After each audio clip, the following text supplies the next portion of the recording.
The fourth industrial revolution will be powered by a new frontier technologies such as AI. Man-made machines learning from data are helping to build cities. From anti-logging safeguards to software-powered agricultural systems to assistive robots, we look at some Asian cities who are embracing AI.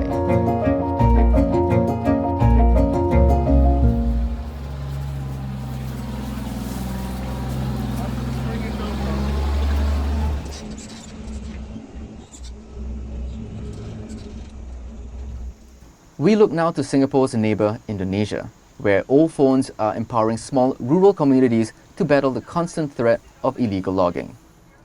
In July 2019, Rainforest Connection, a non-profit tech startup based in San Francisco, started installing guardians high up in the trees in the forest bordering 4 West Sumatran villages. Installation involves a 30-minute bumpy dirt track by open-back jeep, a long trek uphill through dense bush and scrub, and finally, a 30-meter climb up a tree. Hi, I'm Topher White here in West Sumatra. We're about 30 meters up a tree right now, about to install a Rainforest Connection Guardian, which is an old Huawei cell phone in a box, to listen to all the sounds of this forest and send alerts in real time when there's actually a threat. Here you can look out over this forest right here next to the town of Pakanraba. It's actually very much under threat. These trees are being cut down by illegal loggers on a regular basis. And we have a local partnership with a group here that has pledged to stop these loggers when they actually get the alerts to show where the logging is taking place. So that's what we're doing. We're about to install a whole solar panel system here to keep them powered. And then this here, if you'll forgive me, is what we call the Rainforest Connection Guardian. It's essentially an old Huawei phone in a box with batteries and circuitry to keep it powered, and a powerful microphone coming out the bottom to allow them to sort of last for years and to protect really a large amount of area just using sound and the cell phone network that's here. The Guardians capture sounds within a 3-kilometer radius and send them to the cloud. Detection models have been built to pick out sounds like chainsaws and gunshots. When these are identified, alerts with coordinates are sent in real time to the village's volunteer rangers. This allows them to act quickly to stop the illegal loggers and lodge reports with the authorities. 12 of these devices have been installed in West Sumatra so far, and Rainforest Connection is working with WASI, an Indonesian NGO focused on conservation, to train rangers to tap technology to better monitor their forests and keep them safe. Meanwhile, over in Japan, like science fiction becoming reality, its elderly population is getting assistance from humanoid robots. The Shintomi nursing home in Tokyo is one of Japan's most technological facilities, using as many as 28 robots. 介護ロボット利活用の方向性ですけども、あくまでも人手を基本としながらロボットの共存、ロボットのワークシェアを考えていくべきだと思っています。例えば見守りロボットというのが日本で普及しています。従来は人だけで見守っていました。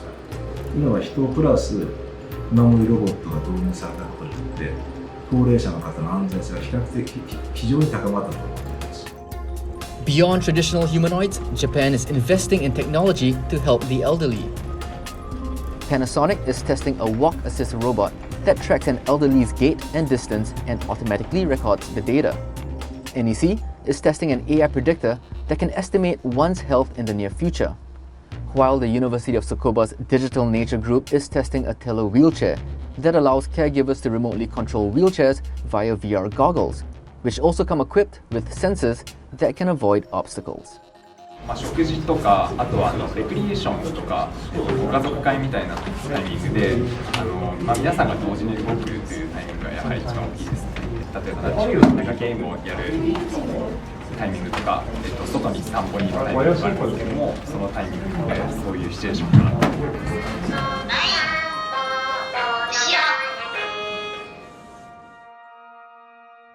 About an 80-minute drive southwest of Seoul is K-City. It is a 320,000 square meter simulated environment for testing self-driving cars. While autonomous vehicles may ease traffic congestion in the city, the artificial intelligence and 5G technologies has the potential to also bring a lot of social good to the disabled community in South Korea. I have an accident 5 years ago.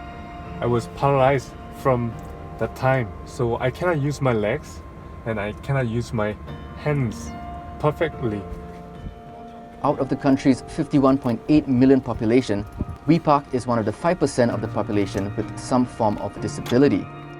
Since March, K-City has seen 295 tests conducted by 16 universities and 15 companies.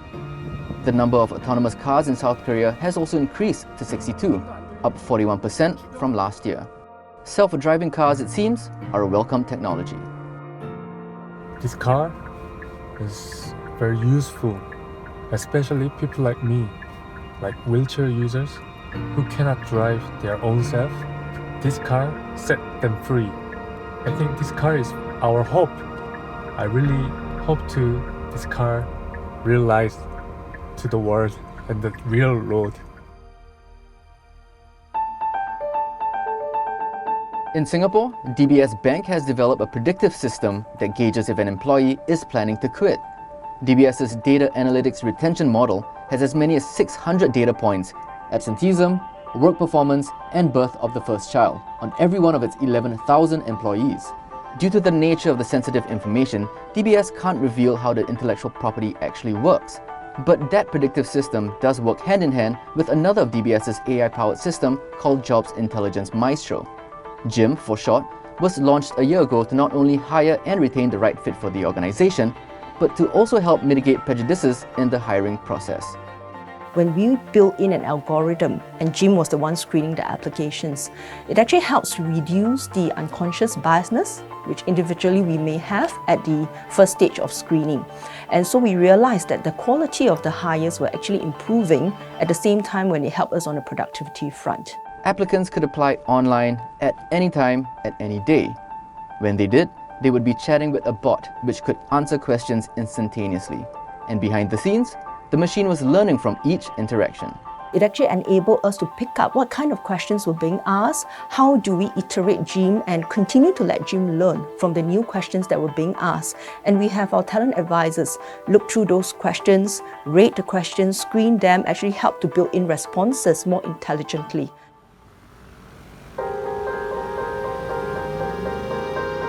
These are just a few cities that are utilizing AI to improve the lives of their people.